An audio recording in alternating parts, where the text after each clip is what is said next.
Welcome. We are now at Lost Lagoon, which my book Lost Lagoon, Lost in Thought is based on. And my partner Ingrid Rose is our camera person, and she's just doing a bit of a scan of the lagoon before it comes around to me. She might see the heron right down here. If you want to walk over there, let's walk over there and have a look. Right there. And we have scaups out here on the water who are migrating. And then Ingrid's going to come around to where I'm standing by a very, very old willow tree that came down a number of years ago. Hello!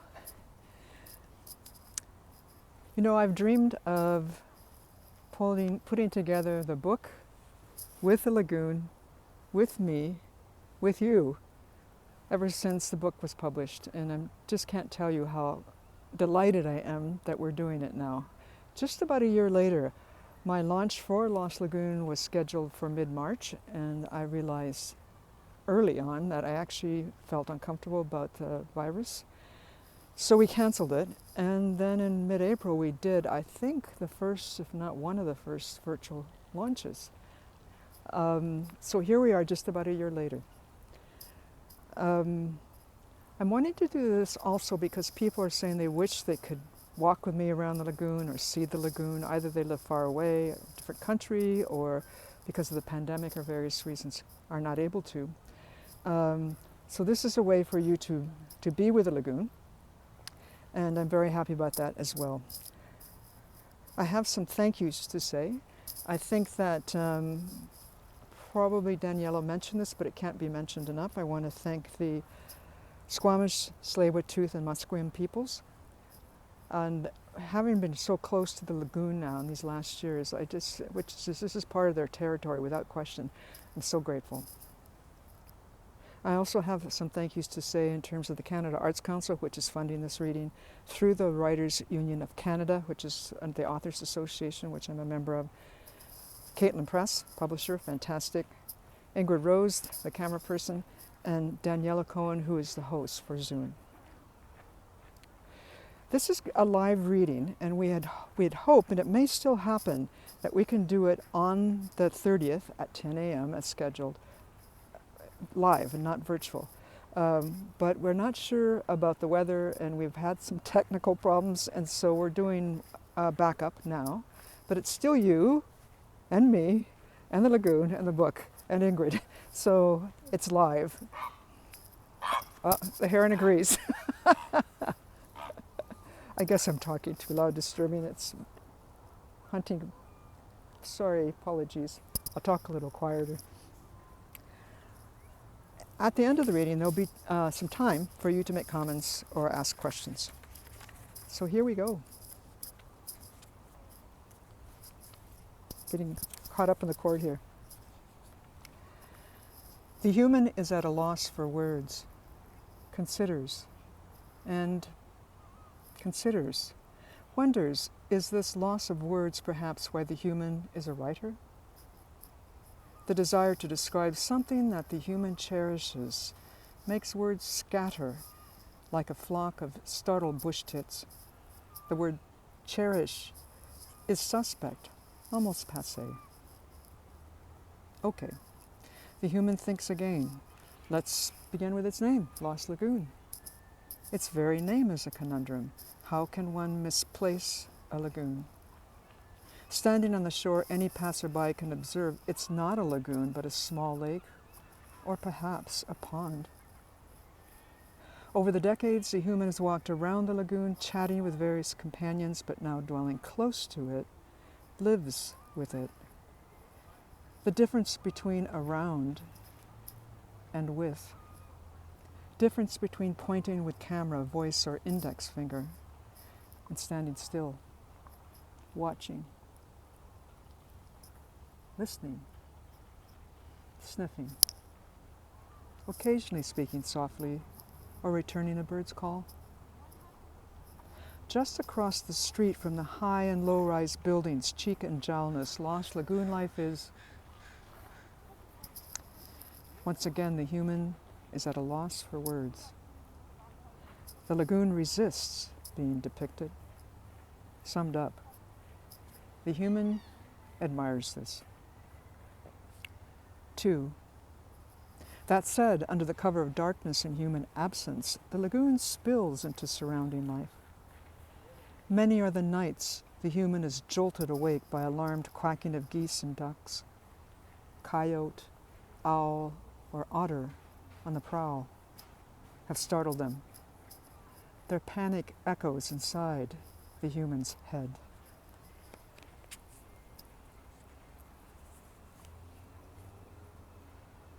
We're going to just move around a bit here so you can see a little bit more of the lagoon.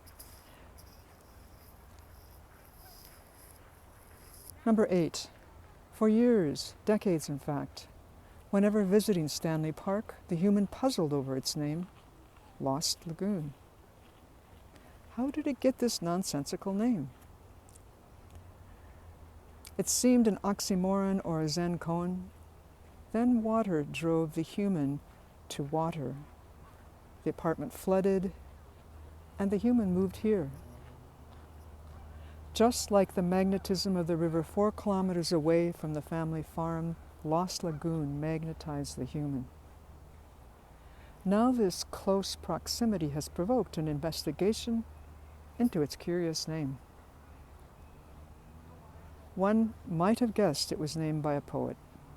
Indeed it was. Pauline Johnson, part Mohawk, part English, was fond of paddling her canoe there when it was a quiet cove. Here, however, hovers. With summer tides, during Johnson's favored paddling time, her refuge was temporarily lost. Then was lost permanently in 1916, when the construction of the Stanley Park Causeway cut the cove off from the sea. Lost too for the Squamish, Musqueam, and Tsleil-Waututh peoples who harvested clams and other sea life from the mudflats for generations, probably centuries. Lost, loosened to divide, cut apart, the causeway separating the sea and the tidal flat. Lost, for leeson to forfeit, these unceded territories of the indigenous peoples. Lost, another word for taken.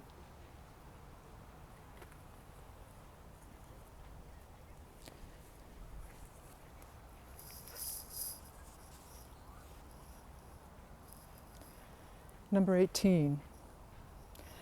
Second week January, the human suddenly smiles at the sight of the otters slipping and sliding on the frozen lagoon like 5 miniature Charlie Chaplins. Then the human softly laughs at the sound of the happy couple overhead. Becalmed for the past 5 months, their routine duet loudly announces that mating rituals have officially commenced in the goose world. The human began referring to them thus after realizing this constant honking alarm and bickering debate was not in fact a flock of Canada geese, but the production of one vociferous goose couple. Upon daily observation, the human concluded that the couple's ceaseless honking, alighting, taking flight, bickering as they flapped, circling around, repeating it again and again, was likely neurotic. The human also noted that the larger flock, keeping its distance during these months, must have also reached this conclusion. Think of 2 rusty hinges or a teeter-totter much in need of oil. Always in the lead, the female's higher pitch honk is matched every 3rd beat by her pursuing male partner's hoarse replying honk. Their ongoing squabble, their comings and goings, now a permanent counterpoint in the human's daily soundscape. Often they are comic relief. Often they remind of poignant faithfulness. Often they remind of insatiable human restlessness, longing, and doubt. So just to be sure that you believe me, I have a little audio recording here for you, and I'm just going to turn it on. Give me a moment.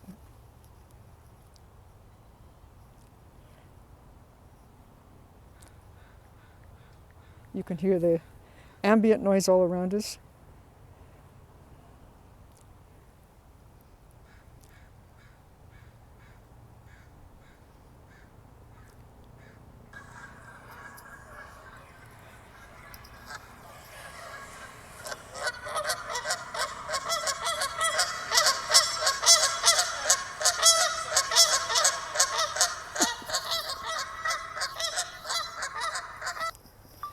As you can see, I wasn't exaggerating. I'm going to make sure this is turned off now. There we go.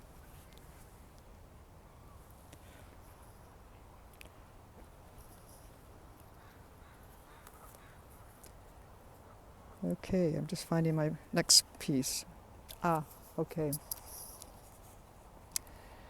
Now we're talking about this poem is set over in this area of the lagoon where it narrows and it comes into a stream that goes toward the ocean. So at the end of the lagoon, it's about 4 blocks to English Bay and the ocean. And as long as we're here, Ingrid, you want to come closer to me? Can you show where the eagle's nest is up there? You can't see the nest, but you'll see a conifer tree. It's a fir, and it has a kind of flat top. That's where the eagle's nest is. It's not on the top. It's about 16 feet below, where it's more protected. So this poem is about this area. Number 31. Picture a slightly aberrant-shaped lima bean, 6 blocks wide and 4 blocks across, with a 1.75 kilometer gravel and earthen path hugging its shore. These in turn held by conifers and deciduous trees, protective embrace. Notice its well-camouflaged beaver lodge, one on the south end, one on the north.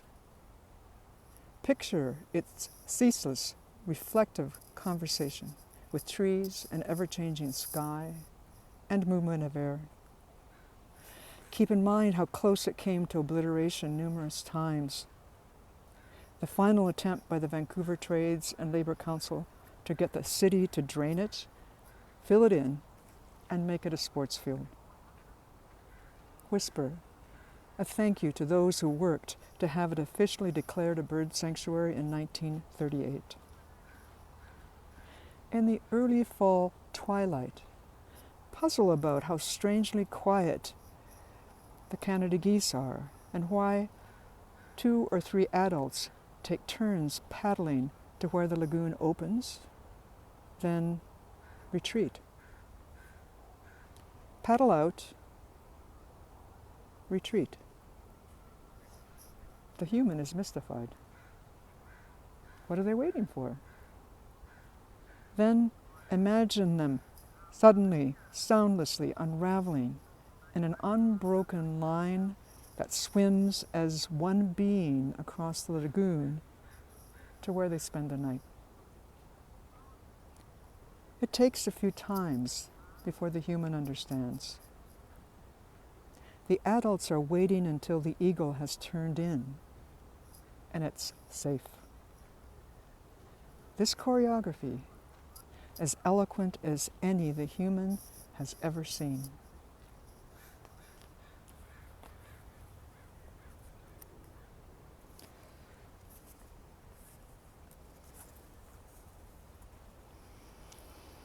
We have 2 more pieces to read and then it'll be your turn. Number 37. He's crazy as a coot. On the prairies, this saying always elicited a smile or chuckle. Only upon moving to a west coast and seeing coots for the first time, decades later, did it occur to the human that most prairie humans had probably never seen a coot. On the lagoon, the coot's takeoffs seemed cartoonish. Their extended running across the water's surface and frantic shouting sounded like a mantra, will I make it, will I make it, will I make it? They seemed inevitably unself-conscious about their anxious production. Shameless. Their small black bodies seemed like a series of commas with no period in sight. After a couple of years living by the lagoon, the human learned that the coots lacked the webbed feet of other waterfowl. That explained the dramatic production of their takeoffs. On water, they pumped their heads as they swam and sounded exactly like bathtub toy ducks. On shore, they looked more like chickens, strutting on an oversized yellow legs and gray-green feet. Their lobed toes astonished the human. And then more than any other bird, the coot convinced the human of the evolution of birds from dinosaurs and 65 million years ago. I think I read that a little backwards, but what I'm saying there is their feet look just like dinosaurs. Amazing, 65 million years ago. For the past 3 years, the human has noticed one coot keeps company with the mallards, although so unlike mallard in build and behavior. This coot is half their size. The human surmised it was left behind during migration, but it has remained with the mallards throughout all the seasons these past years, and appears to think itself mallard. Had it been abandoned? Orphaned? Was it taken under wing by a mother mallard, added to her clutch? For whatever reason, this crazy as a coot emits a feeling so rarely encountered in the public world. Contentment.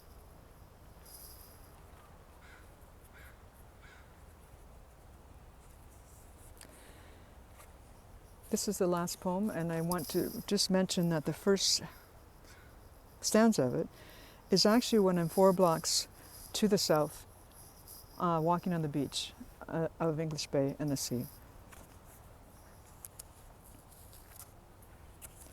Tide out, it's as if walking through an extensive library, the stories and natural histories of this sailless sea coast embedded in the plethora of rocks. Many configurations and composites the human has not previously seen. Indigenous peoples' belief that rocks are our ancestors resonates more and more in the human's bones. Once again, the human is reminded how unstoried Lost Lagoon is due to erasure and repurposing. Reminded how vulnerable a small body of water is to human whim and ignorance. Realizes how little recorded history there is, how land and water formations are disturbed beyond recognition, how few old-growth trees are left to tell the tale. On the lagoon's north shore, there is almost no visible trace of its midden.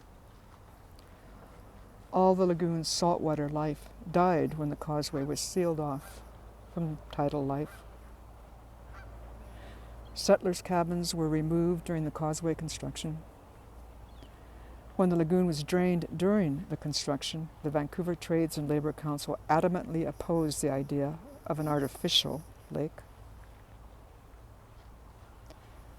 The question arises, who has the right to shape and tell story? Destroy story.